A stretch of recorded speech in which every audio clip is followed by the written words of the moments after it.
Well, hey now, everybody. It's the Rob from 106.1 KISS FM here with my tag team partner in podcasting. Please welcome to the show, the Irish last kicker. This is Jerry Valeri. Good morning, Jer. Good morning, Rob. And let me congratulate you on the Lock of Destiny. Congratulations. Thank you. Yes, I did. I did win the Lock of Destiny this weekend. I had a pretty solid string of picks, if I do say so myself. You had a great string of picks. I took some chances.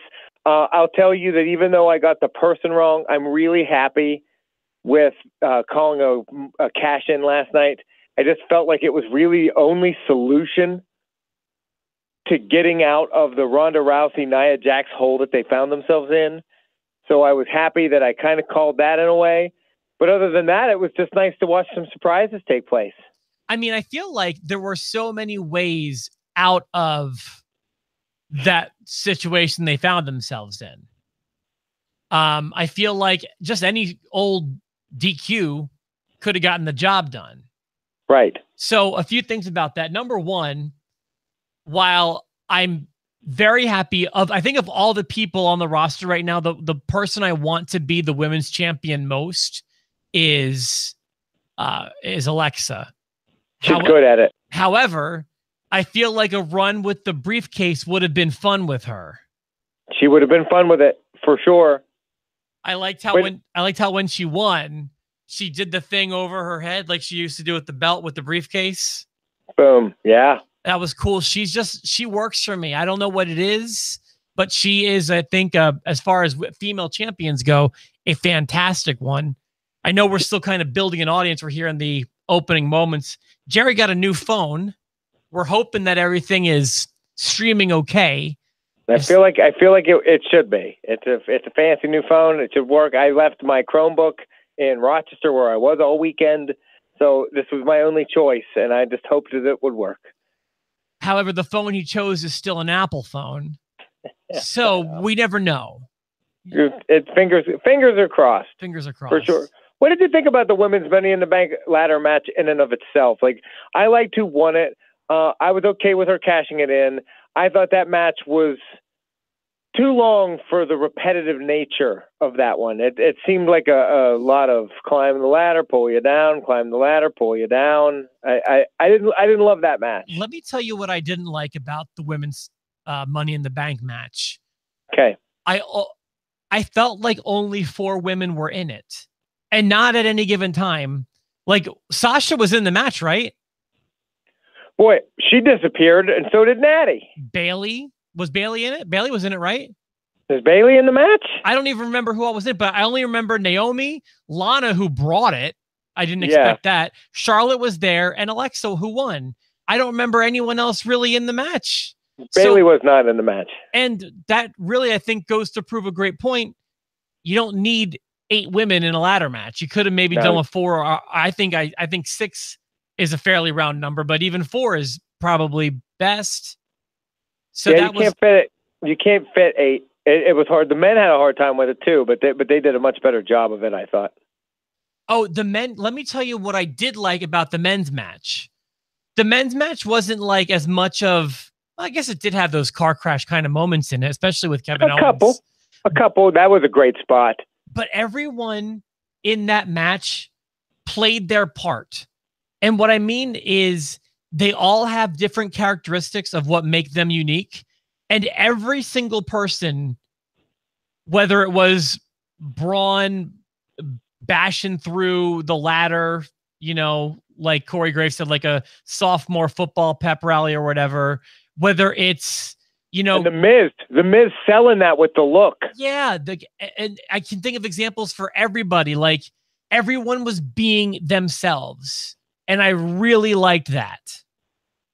I thought that was a great match. I thought that Finn Balor doing the coup de grace off the ladder into the ring was a cool spot. I thought the Kevin Owens spot was great. The running through the ladder Braun Strowman thing was cool. Yeah. Them teaming up on him. Like, it told a very good story. And I never thought that Braun was going to win because they made him like the obvious winner. Yeah. But now that I think about it, the whole premise of this match, like, the focal point was them all keeping him from winning. So it's great that he's the one that won it. It is and it isn't. So I feel like not only was he the obvious choice, and obviously I'm a Braun Strowman guy. I like him a lot. It is totally reasonable at any point in Braun's career that he could wind up in a title match. It's not the same for everybody else in that match. I know, but I'm okay with not having to wait for this long, drawn out, hyped up Brock Lesnar, Braun Strowman match. I just want him to come out some night that Brock Lesnar's in the building and let Brock Lesnar get these hands. You're over Brock. I am over Brock. Get that belt off of that piece of crap as soon as possible. Well, please. Man, now they can. Now that he passed Punk's record, now they're free to do it. Now they're unhandcuffed. And I think that they will. I absolutely agree with that. I mean, I think his time is up anyway. Obviously, I think that's unrelated to the Punk thing. We've probably made that clear last week, I would think, a little bit. Well, we know you're being sarcastic, but I agree that this is like we are now past the point where like Brock could lose it at any moment. I think it will be SummerSlam, but probably. I don't even know who his opponent is, but it'll probably be SummerSlam. But it would be great to see Braun Strowman just come out and be like, "We're doing it now. We're doing it right now," and then win it, and then have Brock try to win it back at SummerSlam and not, Well, then we'd go from August to June with no Money in the Bank, men or woman. Yeah, they may wait on that. You're right. They may wait on that. I'm not saying. I mean, there's no reason why they can't. But I loved that match a lot. I thought that was a great, and it wasn't the best match of the night. The best match of the night was the one I thought would be the best match of the night. Oh, we're gonna disagree, I think. Oh, man. I love that AJ Styles Shinsuke Nakamura match. I thought it was a uniquely done last man standing. It wasn't quite as violent as other ones in the past, but it told a great story. That whole feud told a great story. That was good. I love that match. The feud is telling a good story, and I liked the match. I didn't love the match, and I also didn't think it was match of the night, to be honest with you. Did you think the ladder match was? No. What was match of the night for you? Maybe the ladder match. I'd have to, all night long I was thinking it was going to be Rollins and Elias. That was good. I mean, Elias, he's really looking like a star too, doesn't he? I mean, he had a good night. That was a good match. Let me tell you. Let me focus on the ending of that match kept it from being the match of the night for me. Yeah, that or the ladder match, I guess. But it definitely wasn't AJ and Nakamura. I'm not even sure this is my favorite match that they've had. So I need to start by saying I've never been a big fan of the last man standing stipulation. Okay. What I hate about it, and boy, was it present in this match, it's the big pauses after every big move. I don't know. I know it's a lot of big stuff. I know it's the point of the match, but every time they do that slow count to 10, I get so bored. I hate there's not really a last man standing match outside of Rock and Mankind that I was like, this is a great match. I've always enjoyed them. I think because they're violent. They're more violent than usual. I thought it was good. The pauses don't bother me in that match. I thought that the cooler finish would have been. I really thought, and I thought this would have been a good move. Remember when AJ gave him the huge kick in the nuts at the end? Yeah. That should have done it because the whole feud's been on these nut shots. Nakamura doing them to AJ. I thought that AJ Styles, not even sneaking up on him, just doing it right in front of his face like that, a huge kick right to the nuts. Anyone with testicles know that could keep you down for 10 seconds. I mean, I see your logic, and it's so good, but who's going to argue with a flying forearm from the outside through a table? Do that first. Cool. That was cool. It was great. Do it first. I thought the storybook ending would have been beat him with a nut shot and don't even sneak up on him. Right in his face. Soccer shot him. Punt it. Yeah. I thought it would have been a great finish. 3 points off his nutteroos. And then, so I mean, I know it wasn't a bad match. Don't get me wrong. And maybe it was their best match, but there's no last man standing matches that really work for me. I loved it. I loved that match. I loved the ladder match for the men. I really enjoyed, because of the extracurriculars, But I enjoyed Ronda Rousey, Nia Jax, and the Alexa Bliss thing. I thought that was well done. I really don't have much negative to say about Rousey and Jax. I mean, it wasn't great, but when you factor in who it was in the ring, Ronda's first singles match, very inexperienced. Nia, not like pouring over with experience. I thought that Nia was a poor choice for Ronda's first match, but I thought it was all right. But then Alexa brutalized her, and I thought that was good. When Ronda fell out of the ring by accident, I was like, "Oh boy, here we go." Brittany caught that. She only watched that one match all night, and I didn't even catch her falling. I guess I was like looking at my dog or something. She's like, "You might want to rewind that." She didn't mean to fall out of the ring. She just fell right out, ass over tea kettle. Boop, boop, boop, boop, boop. Gone. What I'll say is when Ronda Rousey's in the ring with a microphone, I get a little bit of consternation. It's not so good. But when she gets into the ring, go ahead. I'm sorry. When she gets into the ring to fight, it feels important. It kind of feels important. It kind of felt important. Her getting in the ring, even with big old dumb old stupid old Nia Jax, it still seemed to work. I like that. I like that the crowd is still behind Ronda. They really are. They're wearing their rowdy shirts. Yeah, and they erupt when she comes out, like I feel like they should. I mean, they're erupting because of her past experience in UFC and her success in real life. But I'm glad that they haven't turned on her yet. No, and they won't for a little while. I wish she'd wear something other than those camel toe tights. Not me. Like, oh man, I'm just like, she's pulling down on them all the time. You know, if you're gonna have camel toe, that's fine. I don't mind seeing the labia majora or minora, but I don't want to see you tugging away around at it during the match. Tug away. Tug away at the lab. Hashtag tug away. Hashtag lab. Well, now that we got the majora and the minora mention in, all four lips. I did like that. That they really kept the focus on the armbar and how devastating that is and how that's her finish. And even though she never really got it off, it was still kind of what was important last night, right? Right. So I liked that. I liked it. I thought that was a good match. There were a lot of good matches last night. There were some bad ones and there were some boring ones. Okay. Where do you want to go now? Do you want to go to the worst match of the night? Okay, it may have been the match that I was doing cleaning up dinner and doing dishes during. I was unpacking my suitcase during this match. I'm assuming it was Asuka and Carmella? Nope, Roman Reigns and Jinder Mahal. That was a turd in a bag. Boy, that was not great. You're right. That was a bad match. And the crowd. Oh boy, Rob, that crowd let them have it, didn't they? Yeah, and you know what? It's really starting to make me think that, like, it's like, I don't know that Roman Reigns is a slam dunk to be champion anytime soon. He's just not, he's not connecting on a lot of the levels, even the ones he used to connect on. How's he going to recover? Like, the crowd won't let him get through a match without boring or this is awful. They were chanting NXT during his match. They were chanting Johnny Gargano during his match.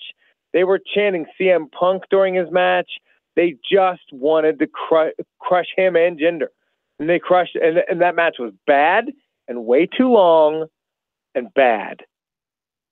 Also, I thought it was bad. So bad. I could sing his labia majora and minora. No, Carmella and Asuka wasn't terrible. It wasn't great either. And then the ending, I wish you hadn't told me he was showing up. Yeah, but I feel like it's my obligation. When I saw him saw it on the apron, I was like, oh, there he is. And then the crowd knew too. They must have been watching us on post to post because they were spoiled too. And they were going, Ellsworth.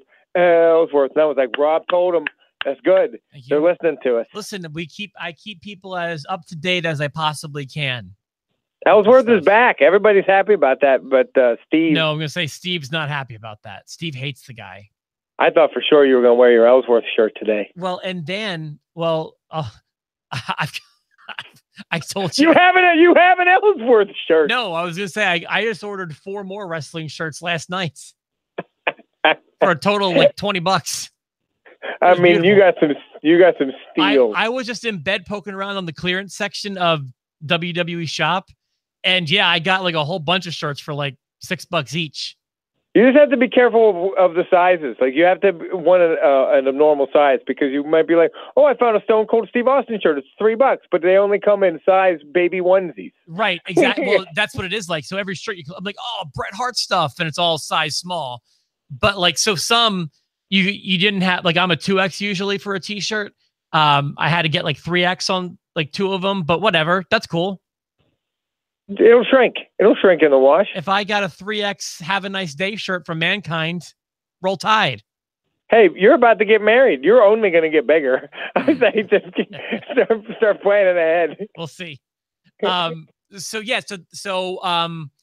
roll Tide. Not only that, Corey Graves really hammered the point home that it didn't seem like it's a one-off for Ellsworth. To quote Corey Graves, James Ellsworth is back. Yeah, and well, it sure seemed like he was back the way he came up the ramp, and it seemed like he was back. The only thing that's going to bum me out, it's the only way that I was ever going to miss JBL. And now I'm going to miss JBL because some of his insults for Ellsworth were my favorite things ever. He looks like a Teenage Mutant Ninja Turtle without the shell. And like, he says stuff all the time. It was funny.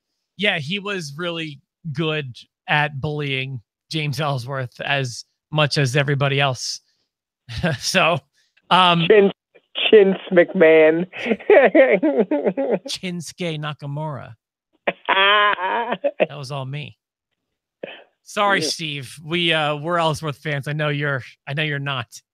I like Ellsworth. I do. Again, Ellsworth isn't. He's used like a prop. I mean, it's like getting mad about, I don't know, the trophy breaking from Saudi Arabia. Getting pissed that Mr. Fuji was throwing salt, not Himalayan salt. Yeah, this wasn't sea salt. This is, exactly, like, I don't know. He's a prop. It's like getting mad at an inanimate object. Did you just throw iodized salt at me, sir? What disrespect. Only the finest Himalayan sea salt for these eyes. Yeah, and I want it to be freshly cracked. You call that baby powder?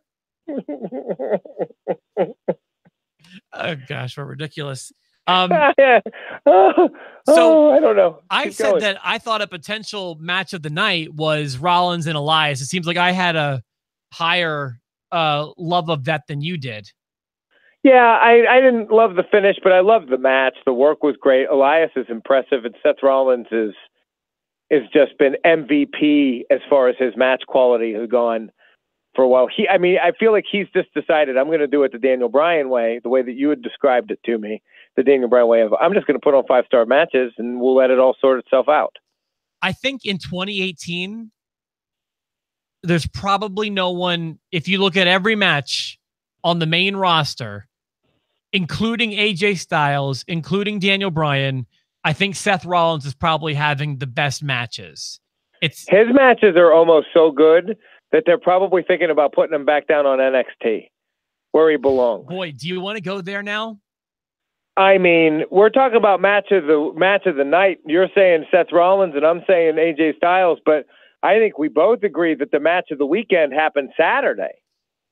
Potentially match of the year, man. I don't know if I can give Gargano Ciampa 2 less than 5 stars. I didn't think that Gargano Ciampa 1 was going to get beaten in my book. That's the one I had. That's the one I had as match of the year. Yeah, and I know you had the ladder match. I preferred the ladder match, and by the way, still, those 3 matches are the 3 best matches this year as far as I'm concerned. But the one from Saturday night was unbelievable. The 5-star match. It was probably better than both of those matches. I preferred it to 1, and it was like every time they kept doing something, I was like, okay, that was really cool, but it still isn't beating their first match. The first match was just so special. It was historic.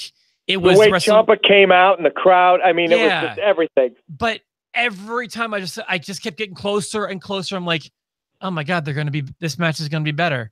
And then all of a sudden that whatever it was, Death Valley Driver thing from I guess it wasn't a Death Valley Driver, but you know what I mean? And it's yeah. And then it wasn't even over. And Unreal. I was like, I really, really wanted Ciampa to win the match. And it was starting to get to the point where it did not look like it was going to happen. And then they swerved me. So well done. I really wanted Ciampa to win, and he did. And I mean, match of the year. It's becoming feud of the year. Nothing. It's feud of the year. It's feud of the year. Like the WWE posties, we're going to be giving them all to NXT guys, I'm afraid. And I've only seen 2 NXT shows this year. Oh, wait, I guess there was one before the Rumble, wasn't there? So I probably watched that one. I saw 3 if you count the house show I went to. I missed the house show on Friday. I had to work. Oh, crap. I know, but still, it's like, I agree. I feel like giving it, at least at this point in time, and we're in the, about the halfway mark of the year, the 3 best matches of the year are NXT matches. Well, and I'm going to go ahead and say that there was another match on the card I thought was 4 stars, at least. Okay, so there were 3 matches I was very pleased with, and one that was about what I expected and I would call average, and then there was one that really let me down. Let's talk about the ones that you loved, because we talked about Gargano and Ciampa too, which, guys, if you haven't seen it, you have to see it. I'm telling you, trust me on this one. And if you can, make sure you see the first one first. Right. And then, but make sure when you watch TakeOver Chicago, just hit play on the pay-per-view. Just hit play and then watch the first match, because that tag match was the best tag match I've seen in a year, at least. That was unbelievable. I had to look again. They took 2 dudes I don't even remember their names offhand, Danny Burch and Oney Lorcan. I never remember these guys. Yeah. The crowd didn't want to care about those 2. The crowd didn't want to get behind them in any way, shape, or form. And by the end, they were given no choice. That match was awesome with the Undisputed Era. That could have been match of the night. I mean, they got Gargano'd, but that could have been match of the night. Yeah, they did. They got Gargano'd. Although I think I'm more of a Ciampa guy, personally. They got chomped. So I agree with everything you say. What a great way to start that pay-per-view. And what a match. Did you love that match a lot? Yeah, I did. Yeah, and I would say at least in the neighborhood of 4 stars, probably more. And then the next match was great too, didn't you think? Velveteen Dream and Ricochet are 2 of my favorite guys on that roster. A different kind of match, I think, for kind of both of those guys. Sure. But really, when you look at my favorite match of all time is Bret Hart, Owen Hart in the steel cage. A lot of people will argue that they've had better matches. That's my favorite match ever. And part of the reason why is you got so much going on inside the ring. And then at the same time, or at least at the end of the match, you've got so much going on outside of the ring when all the Hart family tries to get into the cage from the stands. Yeah. That's what hooked me as a fan. So I like storytelling combined with fantastic wrestling. And I feel like those 2 guys gave me that on Saturday night. That pay-per-view upshowed Money in the Bank. And Money in the Bank had to follow it. Money in the Bank, at some point, when's the WWE going to stop doing weekends like this? Because I feel like they keep pantsing themselves. Because the NXT takeover before WrestleMania was better than WrestleMania. And this takeover was better than Money in the Bank.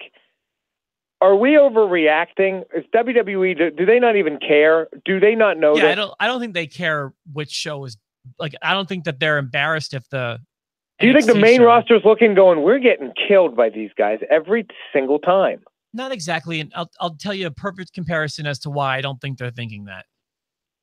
Do you ever feel like you could do a better show if you didn't have some of the restrictions your management had on you? Absolutely. So I feel that way too. Do they not have the same restrictions in NXT as they do in WWE? Well, I mean, think about some of the advantages that they have. First of all, yeah, I think that they have different rules as far as what they can get away with. But also keep in mind that because they're not on the road as much as the main roster, and like they can really fine tune their matches prior to. They've got a whole lot of time where they can work in the performance center and really iron out their spots. Yeah, you know what I mean. So they have a different set of rules, I feel like. But I don't think anyone's upset when the Saturday show outperforms the Sunday show. And also keep in mind, like really less than, I'll say 5% of the audience watches the way that we do. We being you, me, and the post-to-post universe. Like we look for different things. They want the story stuff. They want to see the cash-ins, and they want to see, trying to think of a good example, but it's escaped me. They want the sizzle as opposed to the steak. Right. And I also think NXT benefits from the fact that NXT right now is kind of treated like the WWE was when it was at one of its biggest peaks, at least in the 80s, because they only have 4 or 5 pay-per-views a year. And those big matches are special. If this were the main roster, Gargano and Ciampo would have wrestled 1,000 times by now, and we'd probably be bitching about how bored we are. Correct. And they're shorter shows on a Saturday, which I know people make fun of me for saying. I like the shows that aren't on school nights.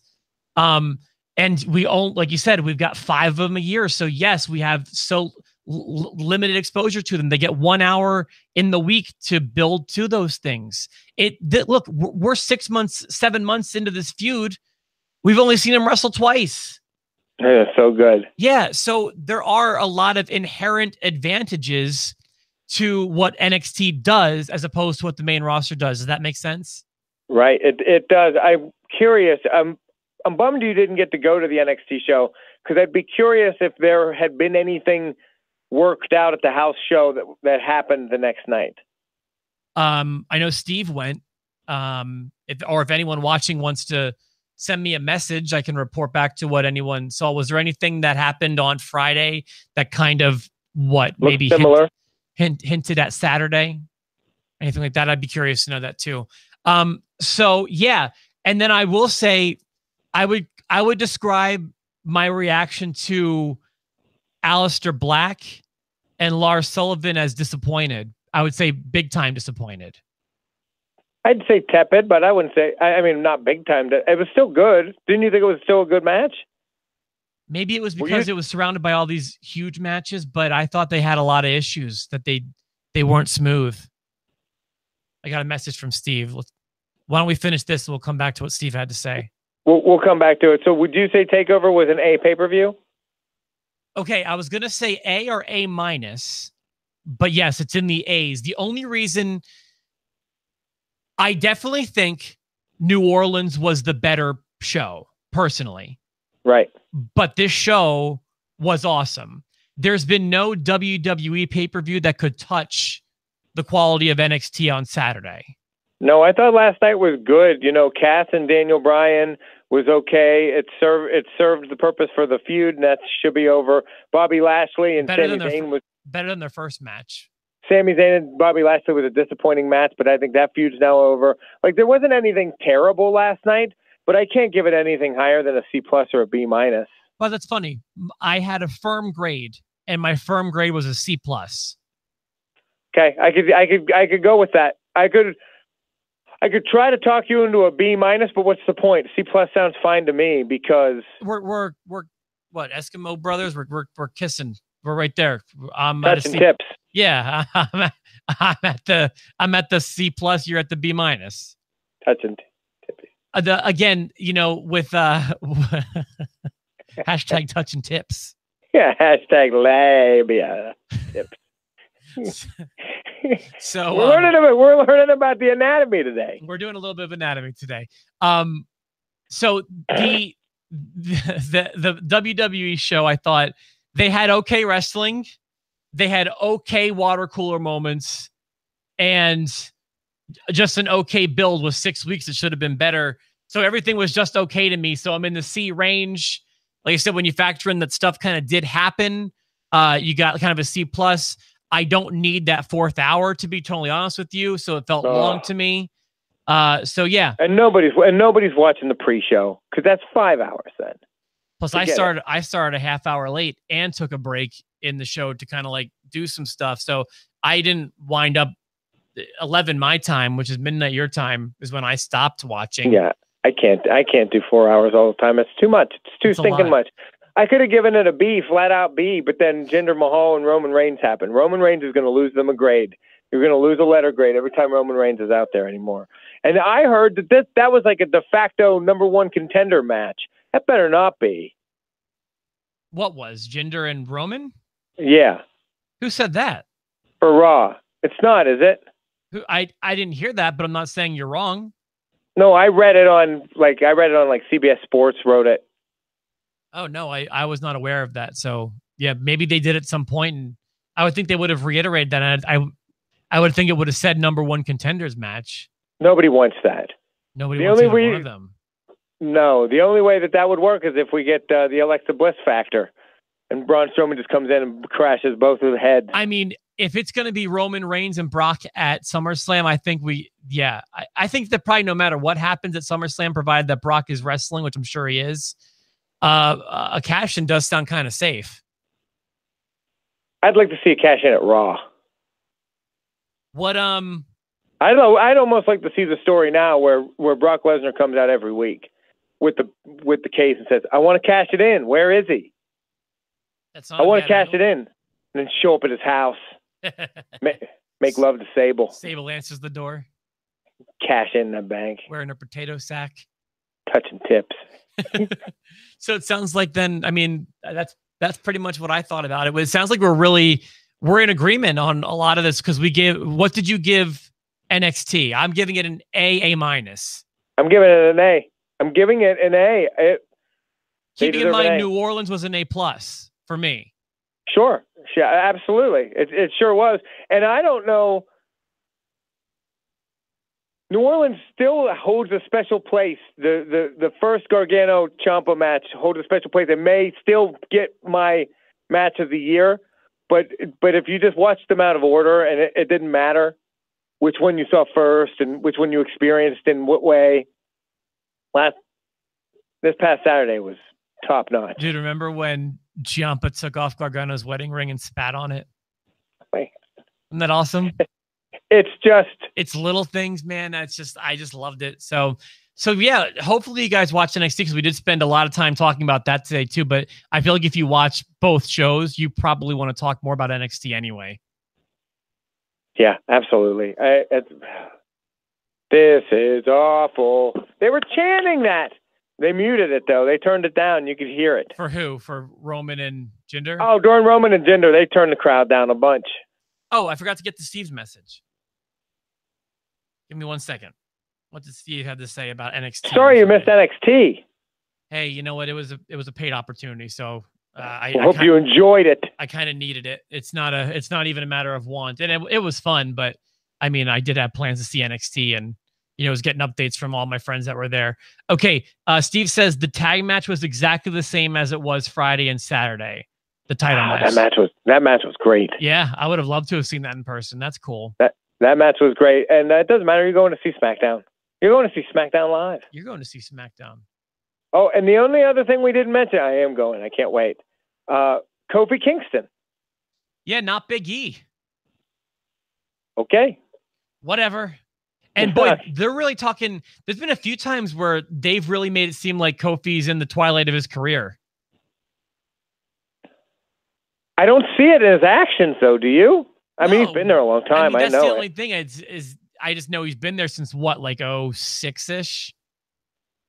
I think he debuted in the ECW, which was 06, 07. Oh, did he debut in the ECW? I didn't realize that. I'm almost positive. As the Jamaican. I think that they said that in the WWE ECW something to wrestle. Right. Something else to wrestle. All right, let's wrap this one up. We've been chattering for a while. Unless you we've been blabbing at the lips. So tomorrow and Wednesday we'll be back with more episodes. We'll talk about Raw. We'll talk about SmackDown. Want to know what you thought about? I mean, was Gargano Ciampa 2 5 stars? I'm giving it 5 stars. Are you? Six in the Tokyo Dome. 6 in the Tokyo Dome. What did you think about? I mean, I think I'm more anxious to talk about NXT, but whatever. Pick a topic and let us know what you think today, because I love chatting with you guys in the post show. For myself, The Rob, my tag team partner Jerry Valeri, we will see you tomorrow with another episode of Post to Post.